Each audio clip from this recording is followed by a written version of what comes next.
Now, don't worry, we're not going to get vetoed, at least we hope not. I'm Charlie Sykes. Sunday Insight starts right now.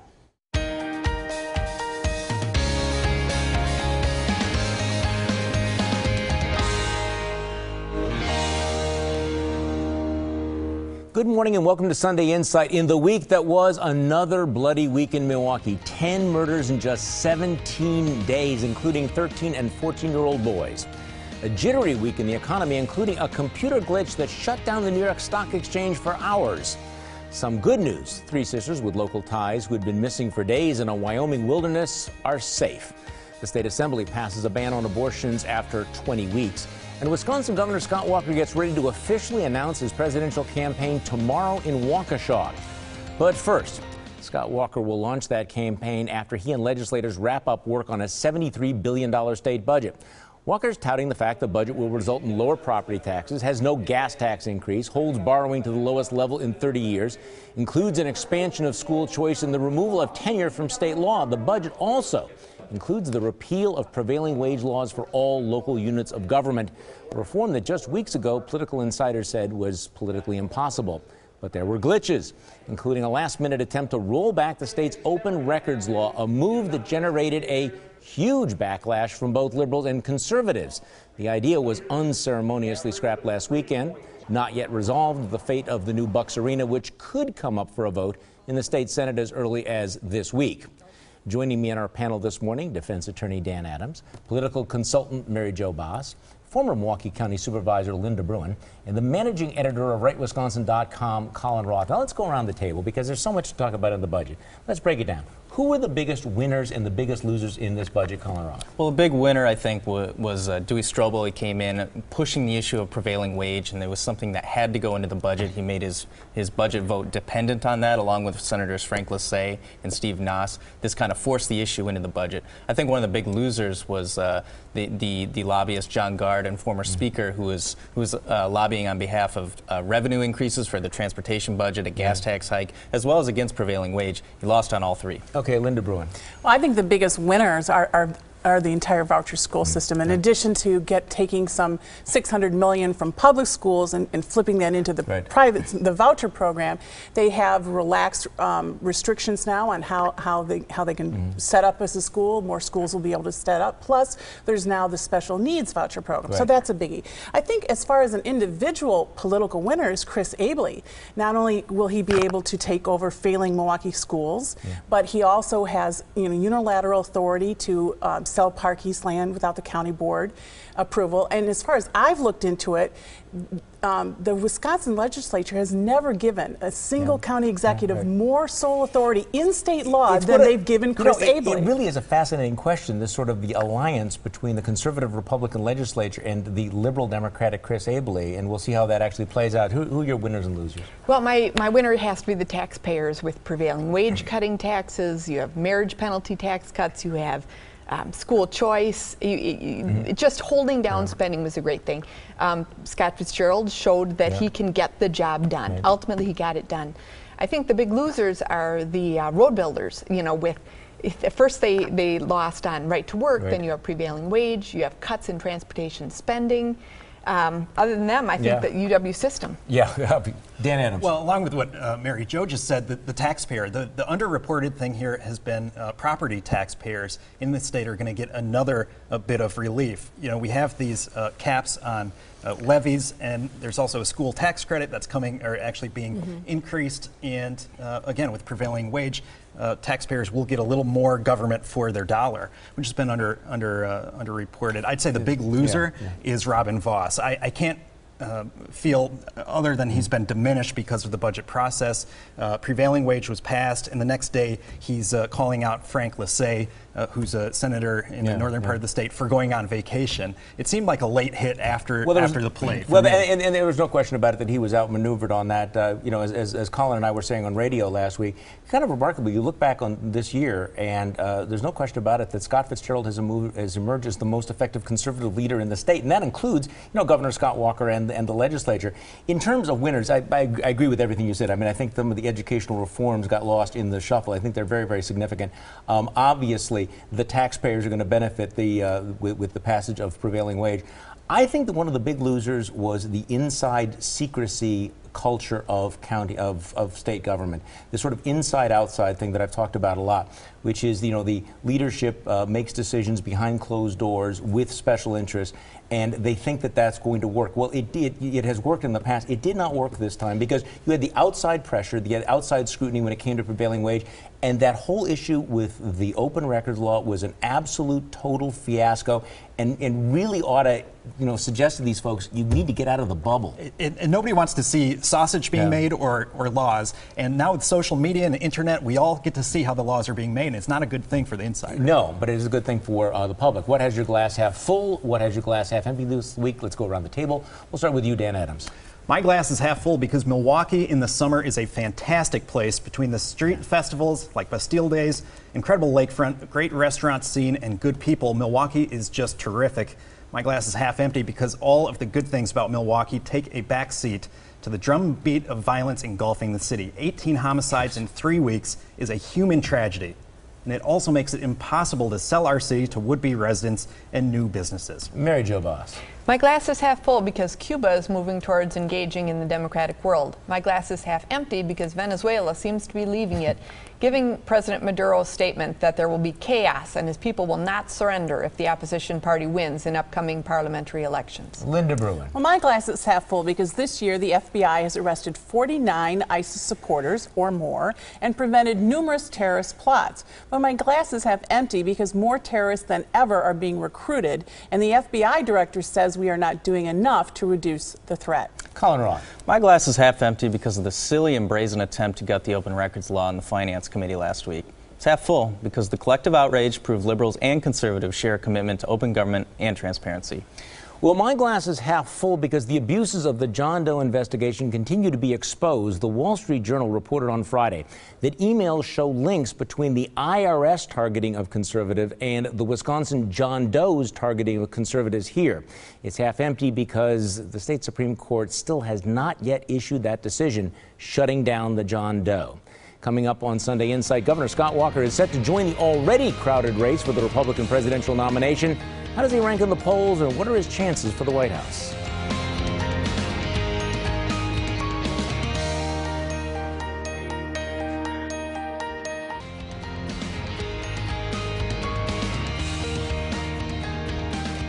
He's in. Not that there was much doubt about it, but Governor Scott Walker is set to officially enter the race for president on Monday. Walker has been an unofficial candidate for months and still sits near the top of national polls. Walker exploded on the national scene during the battle over Act 10, the siege of Madison, in the attempt to recall him from office. Not surprisingly, that recall will be front and center in his presidential bid, and last week, his campaign released this video called Recall the Recall. The left erupted. They stormed the Capitol. But Scott Walker stood his ground, unintimidated. They even threatened his family, but he stood firm, and he won. The battle left the big government special interests crippled, but the real winners... Well, your take, Mary Jo Boss, where does he sit right now in the presidential field? I'd say he's definitely in the top 4. I think he has a great combination of he is right on the issues for middle-class America with concealed carry, right to work, those sorts of issues. Taxes, he's conservative where they want him to be conservative. But the other thing is he's shown he can win. He's fought the good fight, not just in a Republican state, but he went into Milwaukee County, and in a Democrat county, he won. He took on Linda Bruin. Right. He's a fighter who can get the job done, and that's what people want. Okay, where do you see him right now? I actually see him in the top 3. I still think that Jeb Bush is leading hands down. But you know, remember last time around, Barbara Bachmann and Rudy Giuliani were high up on the list. Michelle Bachmann. I'm sorry, Michelle Bachmann and Rudy Giuliani were high on the list. And I don't think he's going to fall off like some of those folks did. I think he has some staying power that'll keep him in that upper tier. Well, I do think you break down the race into the candidates who can get the nomination and those who can't. So you're going to have the people who are the flavor of the week rise and fall. But he is plausible because I think he's acceptable to a broad, range of constituencies within the Republican Party. So I think he's going to hang there for some time. But I think the problem, Colin Roth, is there are so many candidates, and there are some high-quality candidates. How does he distinguish himself when he's standing there on that stage with a dozen other Republicans? How does the guy from Wisconsin break through? Yeah, and he doesn't have a big personality to compensate for that. But I think he has a really, really effective line that he's kind of debuted in the last week, in which he says, there's a lot of fighters on that stage that haven't won fights, and he's kind of referring to the senators and the Washington Crown. He said there's a lot of winners on that stage who haven't taken on the big fights, and he's speaking of some of the different governors. And his appeal, the one thing he stands on, he says, I'm a fighter and a winner. He's taken on those big fights. Dan Adams. I tend to agree that he is the tortoise in a field of hares, and I think he'll have a gradual campaign. He's got this bingo card of conservative issues. He marks every single issue off, and he's the viable alternative to Jeb Bush, who's everybody's target at this point because he is number one. I think that's a good analogy, actually, because he can hang back in the pack, and while the more glamorous candidates shoot at each other, and take each other down, he can be the acceptable alternative to everybody. And you're right. This is not like 4 years ago when you kind of knew Mitt Romney was going to get the nomination because he was the only plausible person to do it. That's not the case for Jeb Bush, and Jeb Bush is going to have a hard time selling himself to some of those primary audiences. Now, you may not want to hear it, but we will tell you anyway. Let's hand out some unsolicited advice. Dan Adams, you are first. To the Amalgamated Transit Union members, aka Milwaukee bus drivers who are contemplating going on another strike, don't. Your first strike over Summerfest gained you zero leverage. Stranding the working class, the elderly, and students doesn't endear you to anyone. Mary Jo Boss. My unsolicited advice is for Milwaukee Democrats. Don't get too cute and play chicken on the arena deal. In the long run, losing the Bucks is no skin off the nose of outstate Republicans or Governor Walker, but you're going to own it in your hometown for the rest of your political lives. Linda Bruin. Well, in Oregon, 15-year-olds can't donate blood or get a tattoo without their parents' approval. But the commission that oversees Oregon's Medicaid program recently ruled that 15-year-olds can get a sex change operation without any parental notification, and the state will pay for it. For reasons obvious to practically everyone else in the country, this ruling should be reversed. Colin Roth. My unsolicited advice is for Republican lawmakers and leadership. When you have big majorities, go big, go bold, and listen to the voters who put you there. Right to work and prevailing wage reform were big winners. Well, my advice is to legislative leaders, look, get out of the bubble. Secrecy can be addicting, and last week when you tried to gut the open records law, you saw what happens when you overdose on it. Think of it this way. If we had more government transparency, it might have actually saved you from making a dumb decision. Up next on Sunday Insight, sanctuary cities. They refuse to turn over illegal immigrants to federal authorities. How one woman's death is reigniting the debate of whether that should be allowed.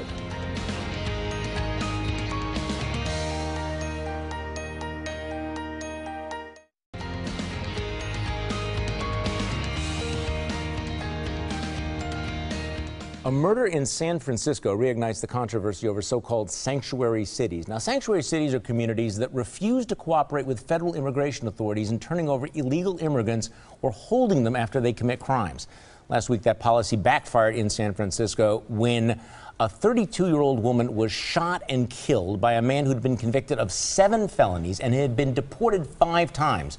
When Juan Francisco Lopez Sanchez was asked why he came to San Francisco, he said, well, that he knew that San Francisco was a sanctuary city where he would not be pursued by immigration officials. Madison, Wisconsin's a sanctuary city, and Milwaukee County almost became one last year. So, Dan Adams, you still think it's a good idea? Do I still think? No, I've never thought it's a good idea. Listen, if someone is a violent criminal, if they've been arrested, if there's probable cause that someone has done anything violent, drunk driving, domestic violence, every single county or city needs to tell the federal government, we have somebody and we don't know what their immigration status is. The federal government should come in, do their own investigation. If that person is here illegally or without documentation, there should be a hold put on them. They should be prosecuted for illegal entry into the country, period. Okay, Linda Bruin? Well, the interesting thing is ICE rarely asks for holds anymore because of some federal decisions by the Supreme Court. They ask to be notified when someone's going to be released ahead of time so they can issue their own warrants. This is no longer a situation. Seems reasonable. Yeah, this is no longer a situation where the federal government are asking cities and states to do the federal government's job for them. This is a situation where they're just saying, let us know when these folks, especially the violent ones, are going to be released. This is a very controversial issue, but there should not be controversy over illegal immigrants who are committing felonies in this country, whether or not law enforcement should cooperate in getting them deported. I mean, this is one of those where you would think there'd be a common sense consensus, wouldn't you, Mary Jo? Well, absolutely. Yeah. And I do believe there should be a healthy tension between the states and the federal government.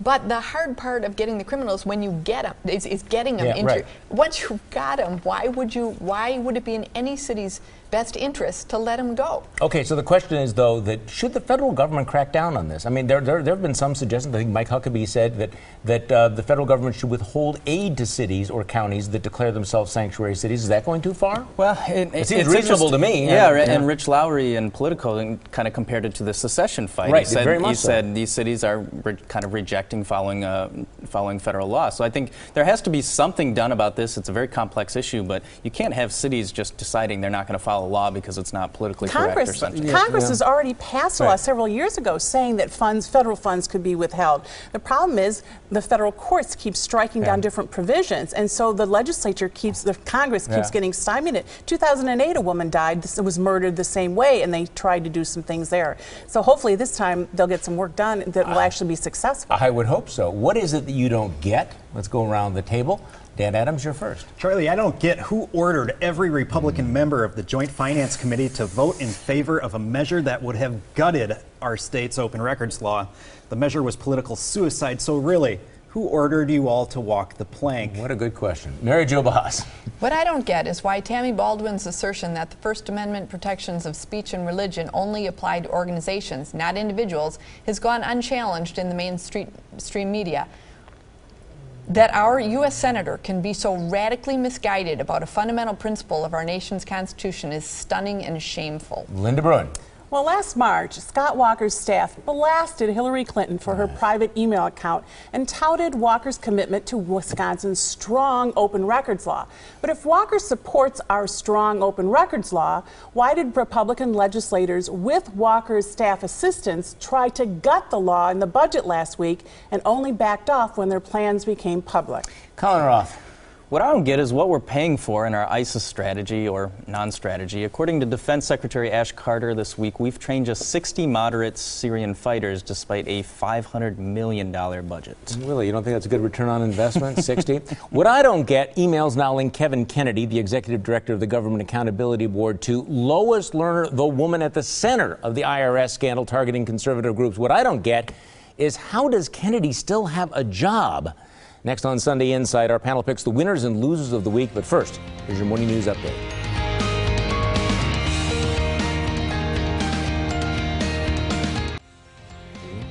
It is time for our panel to pick the winners and losers of the week. Dan Adams, you're first. My winners this week, Colorado women's health advocates who are celebrating the success of providing long-acting birth control to young women. The program, funded by a private foundation, has resulted in a 42% drop in abortions by teen moms. My losers, Republicans in the state legislature for passing the 20-week abortion ban bill. This law compounds the misery for a sliver of women who require these procedures. If the GOP actually cared about women's health, they'd adopt policies based on Colorado's successes. Mary Jo Bahas. My winner is Rob Hutton. A number of legislators rushed forward to grab camera time on prevailing wage, but the author of the reform who actually stuck with it and got it done was Representative Hutton. Hutton was prevailing wage repeal before prevailing wage repeal was cool, and he deserves the real credit for this week's win. My loser this week is Bolivian President Morales, who presented Pope Francis with a crucifix carved in the shape of a hammer and sickle. The Pope's response, that's not right. Linda Bruin. Well, after Bill Cosby admitted to drugging women for sex in an old deposition made public last week, Disney World removed his statue. The Navy revoked his honorary Chief Petty Officer title, and petitions were started to remove his Broadway Walk of Fame star and revoke his Medal of Freedom. Cosby deserves the backlash and a prison sentence. My winner is South Carolina State Representative Jenny Horn, whose passionate 4-minute speech ended a 13-hour legislative fight over removing the Capitol's Confederate flag. Horn's ancestor is Jefferson Davis, the president of the Confederacy. But Jenny Horn made some Southern history of her own last week. Colin Roth. My winner this week is Senate Majority Leader Scott Fitzgerald. Throughout a long and tenuous legislative session, Fitzgerald led his caucus to big conservative victories on right to work and prevailing wage when many thought he couldn't. My winner this week is former Speaker and lobbyist John Gard, who fought tooth and nail to kill right to work, to kill prevailing wage reform, and to get a gas tax hike. Rough session. Well, my winners, local taxpayers will no longer have to pay inflated costs for public projects. The repeal of prevailing wage mandate for local governments will save tens, if not hundreds of millions of dollars in local property tax money. Loser, whoever came up with the idea to limit public access to government records. Interestingly, nobody's willing to fess up, but you know who you are, and you're the loser. Thanks for joining us and joining my radio show Monday morning on News Radio 620 WTMJ from 8:30 until noon. Have a great week.